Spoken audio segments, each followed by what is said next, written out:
Brian. We're very glad to see you here tonight.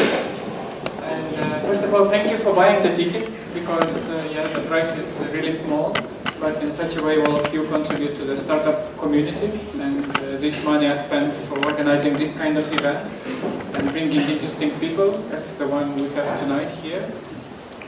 And certainly we would like to thank our partners, Orange, USA, and our photographer, Crystal, who helps us all the time.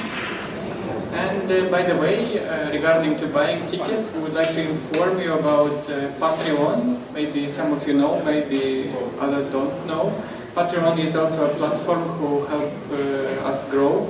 And if you donate like $5 US per month, then you have free entrance to our events. So in such a way you also support the community, and you are also welcome here. And tonight we have a very interesting personality, I would say. I had a chance to discuss a bit with him. His name is Budman.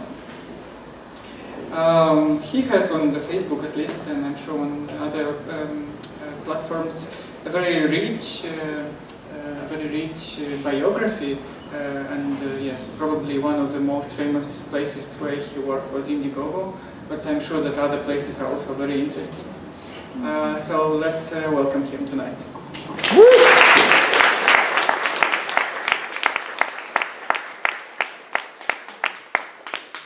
First of all, I want to say thank you.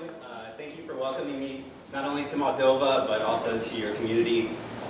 It's a pleasure that I got to meet some of you already, and I look forward to meeting more of you.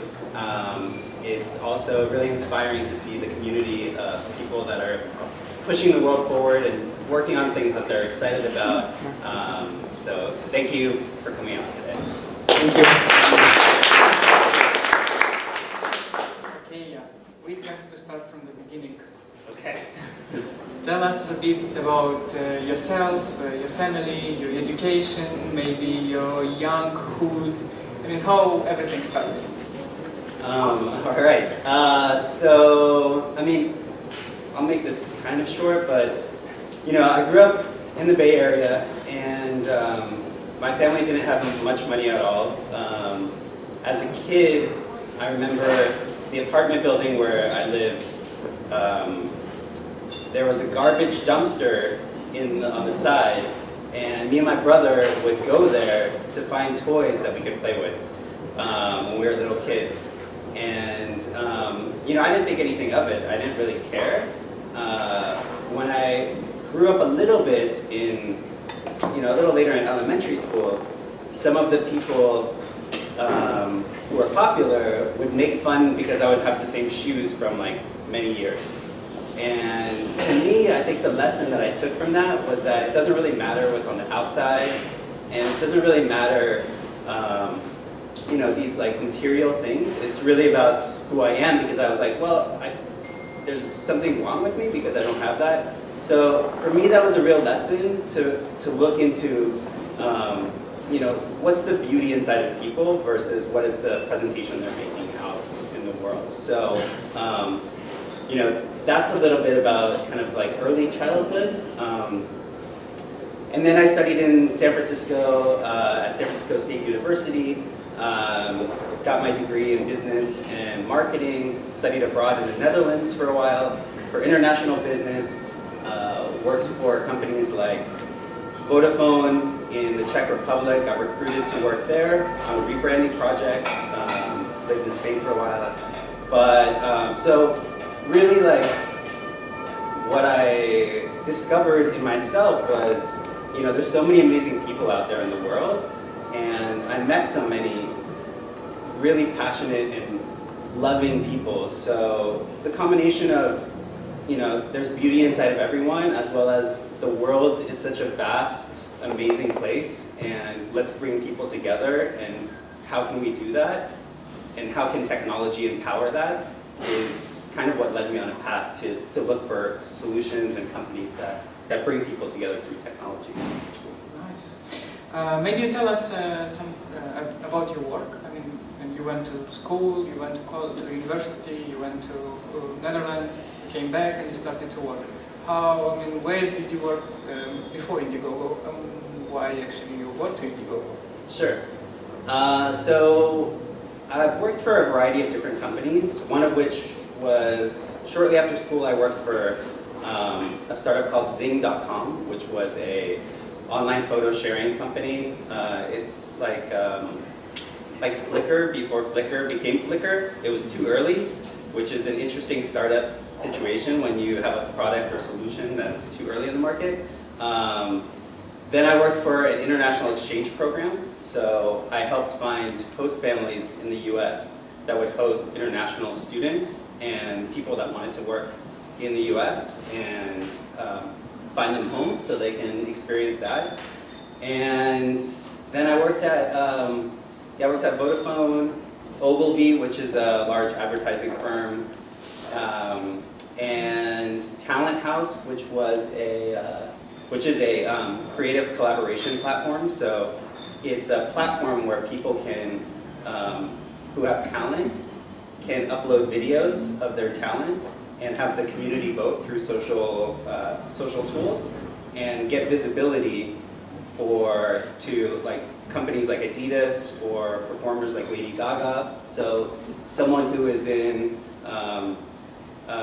Mongolia actually was an amazing dancer, and he showcased his his performance on YouTube, put it up on Talent House, the community voted, he was ranked one of the top people, and Lady Gaga was like, oh my god, I love this guy, I'm going to bring him on tour with me. So really about platforms that connect people and give an equal opportunity to people that are passionate and excited. Interesting. Oh, and then actually, the Indiegogo thing was actually interesting because I was sitting in a seat very similar to where you guys are today, and at a workshop called Happiness at Work. So how to bring happiness into the workplace and how to inspire your team and things like that. And the facilitator said, turn to your partner, turn to the person next to you and introduce yourself. And so I introduced myself. I was like, hi, my name is Jan from Talent House. And she's like, oh, I know Talent House. You guys are doing really great things. And I said, oh, where are you from? She's like, oh, I work at a company called Indiegogo. I was like, oh, Indiegogo, I like what you guys are doing. She's like, you've heard of Indiegogo? Because back then, Indiegogo was about 6 people maybe.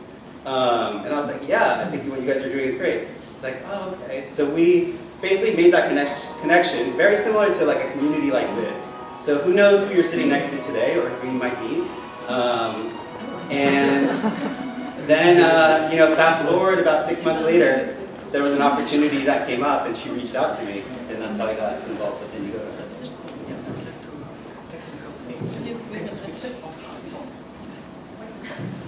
Can you guys hear me? Yeah. Okay. Thanks. Okay, so you got to Indiegogo. How was Indiegogo at that time? Indiegogo was very small. So there were probably about 15 people maybe. And no one really had heard about Indiegogo, at least from my center or community. I remember the day before I started work, I went out, had too many, probably wines if I lived here, but had too many drinks. So I woke up in the morning, my first day of work, and I had to take a cab to work. So this is before Uber, before Lyft, before Uber. And I took a cab to work, and I was really excited. I told the cab driver, I'm going to my first day at work. And he's like, where are you going to work? I was like, oh, I work at this company called Indiegogo. And he's like, Indiegogo, what's that? I said, oh, it's like a crowdfunding platform. I said, what's a crowdfunding platform? And I explained crowdfunding to him, and he turned around and he said, you need to get a different job. That's never going to work. That concept will never work. So, cab drivers, so basically people are going to tell you things aren't going to work, and you never know. So, so starting at Indiegogo back then, very small team. The product, it's funny, I was talking to Elena today, and some of the things she was sharing was some of the early struggles that we had at Indiegogo, where people were like, I don't understand how this works, this thing doesn't work, this button's wrong, why does it say this, and you're just doing the best you can with the resources you have and the people that are working there. So you know, it was challenging. We went through some like really challenging times, but what held us together was the core of why we were doing what we were doing, and that was a real belief in democratizing funding and providing access to capital for anyone in the world. And that's a hard thing to do, and a lot of what you guys are doing, I'm sure, is like very, very challenging, and there's some ups and probably a lot of downs. So sticking to that mission of why you are doing what you're doing and just reminding yourself about that could get you through some of those times where you have doubts and fears and hard feedback. Did you start as a marketing director at the time, or you like grew up? So it was funny because this is another thing at startups. I actually started as head of product at Indiegogo because my background is about 20% in product and 80% marketing. And I did products. Basically, I was their first product person. I had a team of engineers. And 3 months into the role, I was thinking like, I don't think this is right for me. Like, yeah, is anyone here like a product manager or? Yeah, a few of you. Anyways, it's a really hard job because people tell you, or an entrepreneur who like is responsible for your company, because as being responsible for the product, people tell you, this is shit, like, I don't understand this, it's never gonna work, and like, you need to fix this. So it was just like a lot of feedback, and at that time, a lot of negative feedback. So, and I saw a real need for the company to really focus on the marketing and the social media, and I talked to the CEO, and I said, you know, I wanna head up like the marketing part. Here's the value I think I could provide, this is like the gaps that I see, and he said, he stopped, he's like, well, who's going to run product then? And I said, well, Will is going to run product. He said, Will? Like the UX designer Will? He was at UX, and I was like, yeah, he's super smart, he's great, you'll see. He's like, all right, let's try it. So next thing you know, 2 weeks later, Will is heading up product, I'm in marketing. Will is still there 5 years later and doing an amazing job. And yeah, and basically I took on marketing, built up the social media channels, the email marketing, product marketing, all of these things. So that was kind of so sometimes in startups you'll start in one direction and you'll go a different direction and go a different direction, but you know, that's part of the fun of startups is you never really know what the next day is going to bring, and it's a new challenge, and it's going to be exciting, and it's going to be hard, and you're going to learn and grow a lot, and you might end up doing things that you didn't intend on doing, but that's all part of it. Sure. Okay, now it works actually. It was a move, you know. Anyway, and you said that you started as a marketing director, and what was the initial strategy for marketing at that time? I mean, how, and I really wonder how many, I can't say clients, how many users you had at that time? When I started, I don't remember how many users, but for context, our CEO would be on Twitter like a lot of the day and look and search for people looking for questions about raising money and reaching out to them and saying, hey, have you thought about using Indiegogo? So we didn't have quite enough users. It was very early. The strategy was grow. And you know, I think that's the challenge at startups is you have so many different options that you could choose. And the strategy was really, you know, we had a vision and a mission of what we wanted to accomplish. And let's try and test a bunch of stuff, and let's not waste time creating too many PowerPoint presentations or whatever. Let's just make sure that we're, you know, focused every day on like what are our top 1 to 3 things that we want to accomplish, and let's test them, and let's report back, and let's scale the things that are working and kill the things that are not, and let's move fast. That was the early strategy. Your product actually is very different, you know, and for me, I mean, I was thinking today like how I would promote a product like Indiegogo. So it's very interesting how fast actually you grew, and which of the marketing tools were most useful at that time for you. I mean, for the Indiegogo. Well, I'm glad you think that we grew fast. So perception is maybe different than reality. So when the founders started in a very similar place than many of you know, very early on, just like a team of 3 people that started Indiegogo, you know, they had a certain plan and trajectory that they were going for. Well, what happened was 2008 happened, where the economy crashed, and suddenly they were like, whoa, this totally changed our entire, you know, direction and, you know, kind of approach. But they basically stuck with it, and if you ask like Danae, she'll say that she stuck with it because without rhyme or reason of why she would do that. And I think that's the challenge of, you know, being in a startup, is you'll go through those downs, and it's hard because you have to stick it through. You have to keep pushing forward. And you know, I would say it started growing maybe 4 years after. I mean, there was like slow growth, but we didn't see like the hockey stick, quote unquote, growth until about 4 years into it. And maybe what are the main learnings from Indiegogo? I mean, because you quit Indiegogo. So anyway, what are the main learnings that you got out of it? I think there's a few learnings that, you know, personally I have.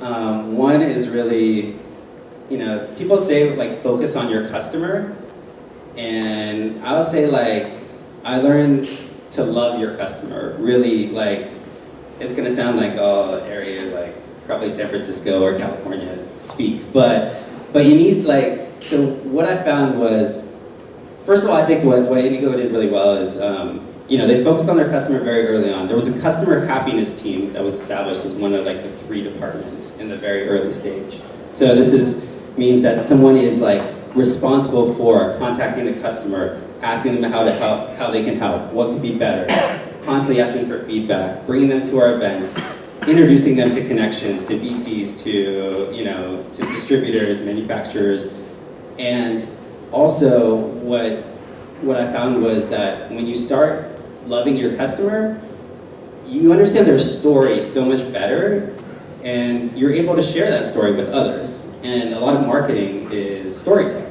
So, you know, the fact, if you're able to share a story of one of your customers and their customer journey in an authentic way, then, you know, that's a huge part of marketing. So one of the things that I took away was really like, love your customer, focus on your customer. Our CEO, you know, still is reaching out and asking how can things be better, constantly looking to improve, constantly getting feedback. That was one of the things. The other thing is test. So it was very data driven. So we pretty much like had experiments all over the place. Sometimes so many experiments you don't know what to do with. But basically like track what you're doing. Because a hypothesis is great, but you need to like back that up with data. And I think the other thing is, you know, focus on the why, like why you're doing what you're doing is really powerful. Because a lot of people can lose sight of that, and that's what like brings teams together. That's what people buy into, is the why you're doing what you're doing. So how are you helping people? And by the way, about this why, when do you think people stop asking themselves why they're doing what they're doing? I mean, what happens when we lose, you know, the vision? What happens when? Well, I think it's natural to kind of get in your head and preoccupied with yourself, and you know, there's ego, there's a lot of things going on. So yeah, I don't know why it happens. I think it's like human nature. Maybe it's like a protection mechanism from like back years ago. But I think that if you are in a hard place, remember the why and really focus on like gratitude and like, you know, focus on other people, because you can't be frustrated and sad and, you know, depressed if you are, you know, if you're grateful. Tell us a bit about your team at Indiegogo. Is it big, or when you left was it big? How big was it? It was small. It's about, we had a total of 8 people in marketing. So, Yeah, it was pretty small, and it evolved over time. Sometimes we had 2. When I started, there was like 1. So, yeah, I think that was, and we, throughout different phases, we had different needs for different things. So in the early days, it was really about the basics, the foundations, and as we grew, it was more about bringing in specialized talent for specific functional areas. So someone would run like digital advertising, and someone would run PR. So as we grew, it was about that. But in the early days, yeah, it was more about, all hands on deck. So you would do your advertising in-house? I mean, you would do it yourself? Yeah, we didn't use any paid budget for many years, and I would recommend to try not to spend money initially when you're building your companies, because sometimes that's like an easy way out, and you really need to focus on the core problem. It's just like a temporary solution. So yeah, so we did everything. We did almost all advertising in-house when we started advertising. And I went to the CEO and I said, let's try some AdWords. And he said, okay, here's $1,000 budget and see what you can do. And then it ramped up once we proved that use case. But that was probably 6 years into the company. I really wonder, how do you segment your, they are not customers, they are partners or users. Is there any way to segment them? I mean, do you segment them geographically, or maybe by, I don't know, by purpose of the campaign, or how do you segment them? So we did basic segment. I mean, first of all, we're a two-sided. Indiegogo is a two-sided marketplace. So we have the campaigners, people running a campaign, and on the other side we have contributors, people contributing to those campaigns. So we have 2 audiences that we have to look at. And then we segment, we did variations of segmenting, but basically what worked quite well was actually vertically segmenting. So people that are running a campaign for hardware are very different than people running a campaign for personal cause, and people contributing to a hardware campaign or a personal cause campaign have different motivations, and they're pretty much for reasons why anyone funds anything, and they either want the perk, so that's usually a product campaign, they're passionate about the cause, they're looking for profit, or they're supporting the people. So basically there's 4 Ps to why anyone funds anything. The next question is a bit stupid, but anyway, do you remember at least 2 causes that impressed you a lot? Two projects that impressed you a lot, maybe a product one and a social cause that impressed you a lot. You remember it very well. And sure. Okay, so a product one I would say is, so Sunny Boo is a serial entrepreneur, and he came into our office one day, and I still remember the room is,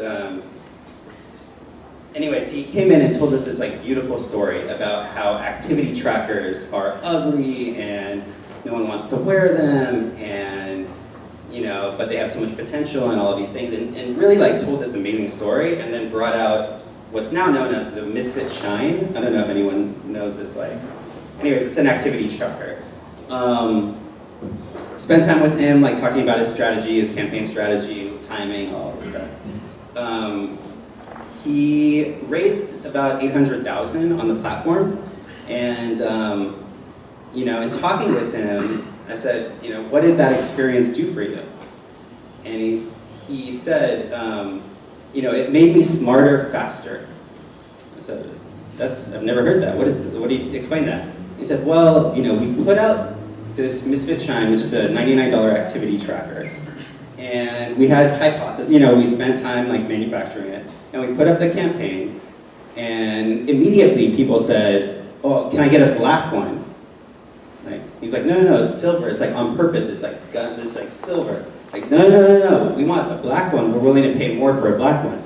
So he's like, okay. So he basically created a new perk that said, we'll create a limited, a black one. It's going to be more expensive. And people bought that. And then people started saying, wait, I want an accessory. I want a necklace, I want a bracelet. So says, no, no, no, no, no, you don't understand. Like, this is made so you can put it in your little pocket, so you can hide it. Like, you're missing the point of why we created this thing. And they're like, no, no, no, we want like accessories. So he went to his team and they created accessories. They sold them for $50, which is half the price of this technologically advanced activity tracker that can sync to your phone and like when you just put it on top. I mean, anyway.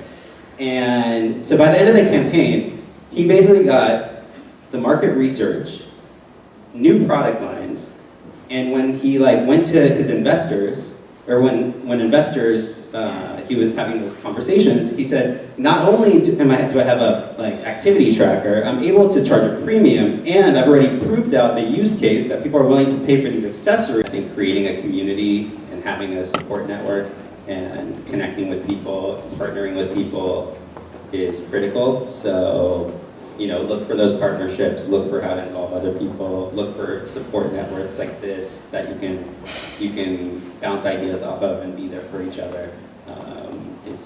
It's critical to not only your sanity, but also to growth.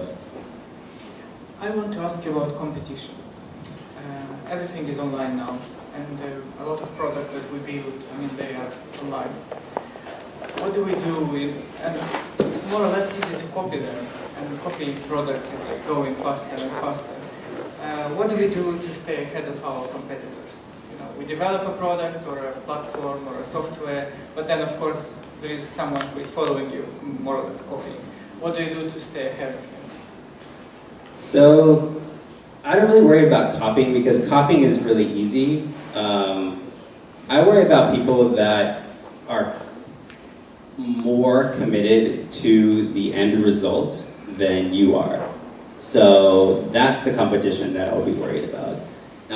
So copying is easy, conveying passion and care and you know, communicating with your customers and really being an advocate for the solution that you're providing is hard to copy. So I think if you are constantly getting feedback and you're constantly continually like reconnecting with why you're doing what you're doing, then competition is noise. You should be aware, but you shouldn't be focused.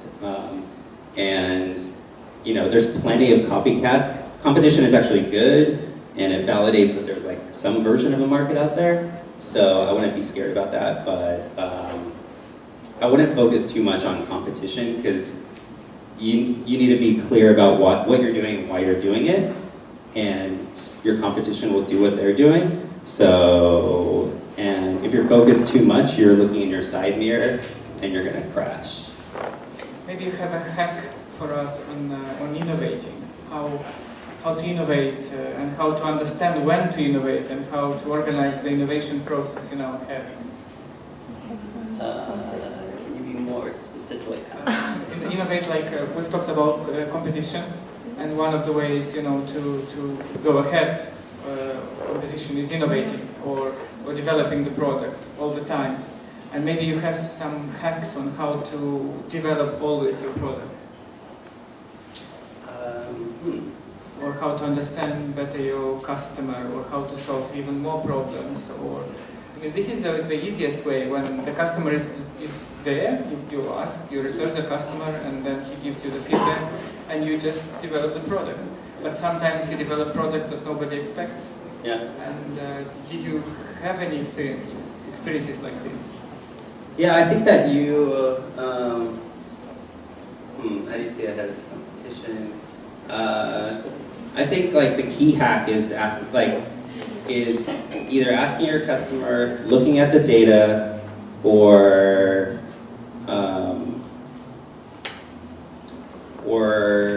going with like what's inside, like what's your gut feel tell you, and just test that. Because I think the danger is if you get stagnant and just paralyzed because you're like, oh, the competition is doing this, and I don't have a customer to talk to, and you know, I don't have the data to show me what the pain points or drop-off points are, and then you're kind of like spinning. So it's better to like just move one step in front of the other. That would be my hack. Okay, we have some 10-15 minutes, and maybe you guys have some questions for Jan. And who would like to be the first one?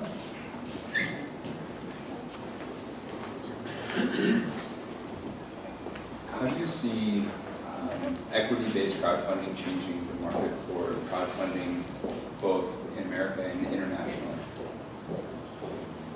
Great question, great hard question. So, I mean, equity crowdfunding is still relatively new, and I think there's a lot of legislation, and you know, it's kind of like crowdfunding. It's more complicated than crowdfunding in the early days because of investments and returns. I think it's got a long way. I think it's going to take a while for it to mature to a point where it becomes accessible for virtually, for anyone, like crowdfunding. But I do think there are steps that it will take that will make it become more and more attractive as a viable option for both the U.S. and internationally for all different sides of the marketplace. Can I ask a follow-up? Right now, do you see it helping more the American audience than the European because of the legality issues? I wouldn't say that because equity crowdfunding is actually, in the UK, there's already equity crowdfunding type platforms. So, in the US, there's actually more legislation around that currently, so it's more limiting. So I think that the more innovative companies and countries can be, and not circumvent, but play in an area that hasn't really been fully locked down currently, there's probably more opportunities internationally for that. Okay. Next question, please.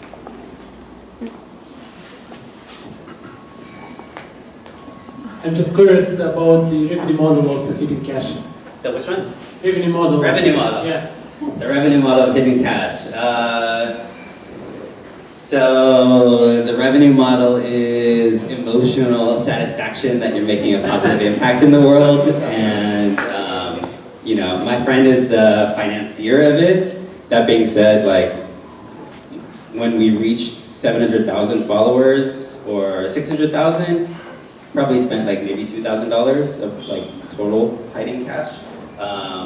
So there is no revenue model. We've actually been approached. I flew down to Hollywood because they wanted to do a TV show around it. We had tons of sponsors that from Burger King to a lot of other ones that wanted to put money into it. But we kind of went back to the core of why we did what we did is really around bringing people together in a positive way in real life and having them connect and pay it forward. Because if they don't, and we couldn't find, we didn't really look, but we didn't find a sponsor or someone who wanted to support that vision. So in the end, we ended up retiring it essentially because we didn't want to tarnish the experience for so many people that reached out to us and said, thank you. We would get hundreds of emails every day that were parents that said, thank you so much for teaching. I went out with my kids today to the park around the corner from my house, which we haven't done in I can't even remember how long. And now from this experience, even though we didn't find anything, my daughter wants to volunteer at a hospital and help people, and you've helped inspire them, and that's priceless for us. So thank you so much. So revenue model, not the best revenue model. Emotional satisfaction, lots of that. Thanks. We have another question. Yeah, hi. So actually Indiegogo on Hidden Cash, it's about money. So we all need money. But the question is, how would you sell a social product? For example, arts, in the field where I am, it's kind of a vitamin, what you said. The people don't really need that, but you want actually to sell that. How would you sell that vitamin actually? So I think the arts is not a vitamin. I think it's critical to society. I believe there are lots of people that believe that it's fundamental to society and connection and culture. I don't think I'm alone, so I would find people that think the same way as me, who are willing to support that and try that avenue. I think that it's what people don't understand about contributing money to something is, it's an exchange of emotions, and it's a becoming an involvement into what you're doing, right? So if I contribute to your band, suddenly I'm like participating. You've given me a gift to participate in what you're creating, and that is something that's, that is a gift to me. So I think there are people out there and pockets out there of people who want to support the arts, and sometimes it's about, what is the message? How are you sharing that with them, and how are you inviting them to get involved? And really, like any startup, like figuring out what is the right message and positioning, and who is the target audience and what's in it for them, and it could be an emotional connection. I don't think it's a vitamin. I think maybe people think that, but I think a lot of people don't, and are, if you tell the right story and you connect with them in a certain way, I think people who I know who are very wealthy are dying for ways to participate in the arts or in culture, and because they're locked up from their 9-to-5 job, focusing on like making money, and this is like an outlet for them. So find an example. Thanks. Other questions?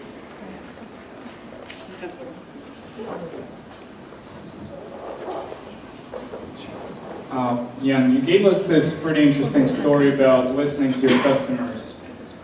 But later you said you shouldn't really focus too much on what your competition is doing and just focus on your own goals. Does that mean you completely ignored whatever your competition was up to when you were working at Indiegogo, or did you actually consider your goals? After all, there's this old adage that says, keep your enemies close, keep your friends close, but keep your enemies closer. So don't you think it's equally as important to keep an eye on competition? Sure. Do you have any interesting stories about Indiegogo adapting to what your competition was doing, or vice versa? Yeah, so, sorry, maybe I wasn't clear, but I'm not saying totally ignore your competition. When I was at Indiegogo, I would say that my team, on a pretty frequent basis, would come to me and be like, oh my god, did you see this competitor launched this thing and we're so behind and da-da-da-da-da-da. Like, okay, that's not necessarily good, but if we look at our roadmap and what we're focused on, they're focusing on a different thing, so it becomes a distraction for them to really get agitated around that, and it's more like, okay, what is your competition doing? How are you differentiating? How do you tell your story in a way that conveys why you're better to a specific audience?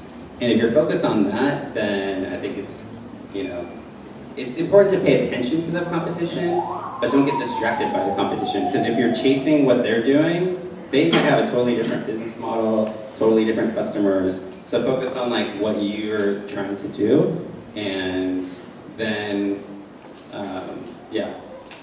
I'm not saying don't pay attention. I'm saying don't let it drive your roadmap. Don't let it distract you from what you're trying to do. And maybe they're doing great things. If you look at social networks, they basically iterated, copied different pieces.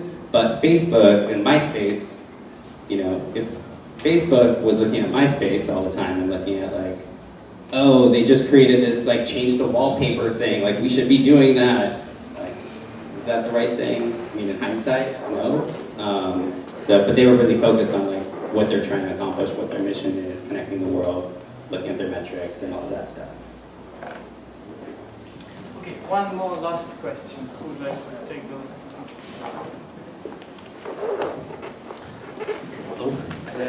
Within Project Indiegogo, it's a project, as I understood, with a lot of cashless transaction. Have you ever faced cyber attacks problem? How did you solve them? And what is your opinion regarding future of cyber defense? Cyber attacks at Indiegogo? Yeah. The question was about cyber attacks at Indiegogo. Yeah, we had some, yeah. And How did it, like, so, how can I, so yeah, we had like some cyber attacks, like people trying to like DDoS, like, you know, do that whole thing. And it affected our site like the first couple days, like, I think our site was down for like a day or two when that happened. What happened is we like got together, figured out what went wrong, figured out if this happens again, what's our like action plan, what's the sequence of events that are gonna, you know, we can rectify this, what do we have to put in place to avoid this in the future, and then moving on from there. So it did happen, we took action for trying to avoid these types of things in the future. And what's the future of cyber attacks? I don't know. That's, you know, I think that there's, I think it's chicken and egg. I think there's always going to be people that are going to try to game the system and people that are like trying to prevent that. And yeah, I don't know if it's fully preventable, but yeah. Are you in that field? Attacking, preventing. Okay, guys. The event is not over. I will tell you what comes next. But so far, we'd like to thank you, Jan, for this wonderful and sincere discussion. Thank you for your sharing of experience. I have learned a lot today, so thank you. Woo!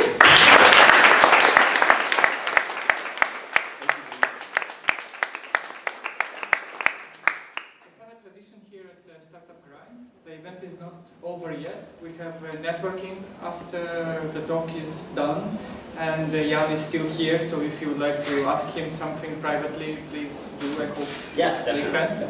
But before that, we have a tradition. If someone would like to rise and say what he is doing, like, hi, I'm Dumitru, I'm doing marketing research and consultancy, so it will ease your networking afterwards.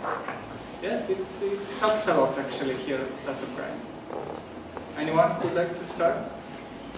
Yeah? Cool. Hi, I'm Valentin. I'm a startupper. So I can help you with connecting the 1,000 people via LinkedIn automatically. Really? 1,000. Yes. So just. Anyone else?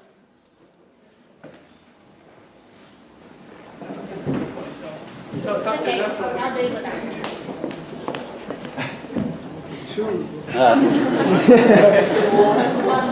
Hi, my name is Anna, and I'm a psychologist.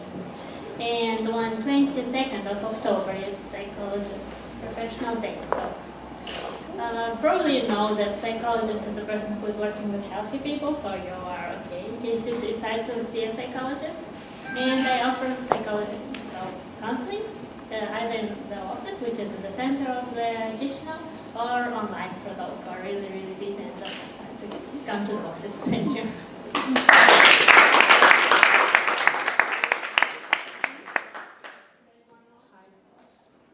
My name is Nicoleta, some of you know me, some of you don't. I'm a creative team lead. I'm not even sure what that means. But basically, I specialize in driving and optimizing the user experience. So if you'd like to show me if you're creating something and you have some steps that your user has to do or has to take in order to reach the main thing, you can come to me and I'm going to tell you what's wrong with that because I love criticizing things.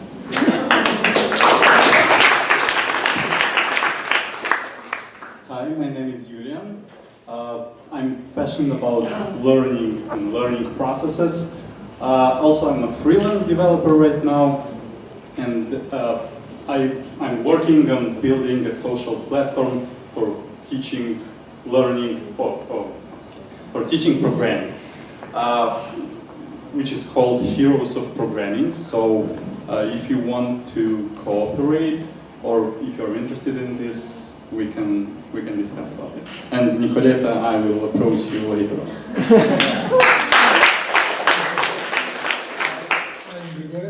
I can help you satisfy your customers. So if you're in business or if you have customers, ask me. My name is Junzu. I'm the founder of GPS My City. we made the iPhone and Google apps and self-guided working course. So we have one for occasional.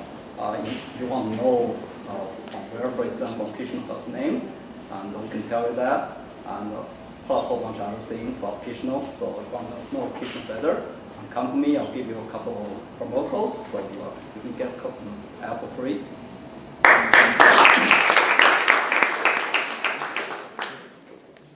Thank you. Actually, this is not working.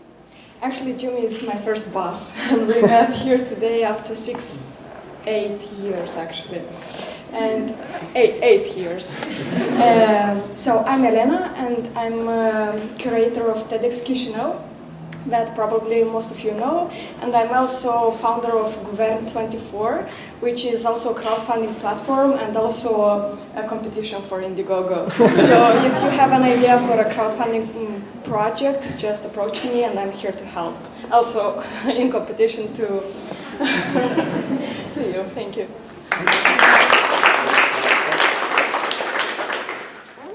Hi, I'm Marcel.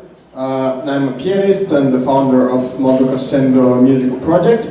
So we're doing these classical music events during summer, but now we plan to do them during the year. So if you want to support art and the culture and classical music and really young, talented musicians that are studying abroad because of these things happening here, come to our concerts and yeah, you will see why you have to support us. Yeah, and donate. And yeah, Elena helped me this summer. We did a campaign on Govern24, and we gained 101% of the sum. So, applause is very good.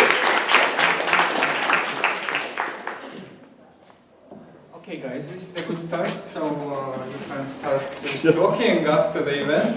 So thank you once again. Thank you to our partners, Orange USA, and Kristalov, who is all the time photographing. And welcome again at Startup Ride, and thank you, Jan. Yeah, thank you.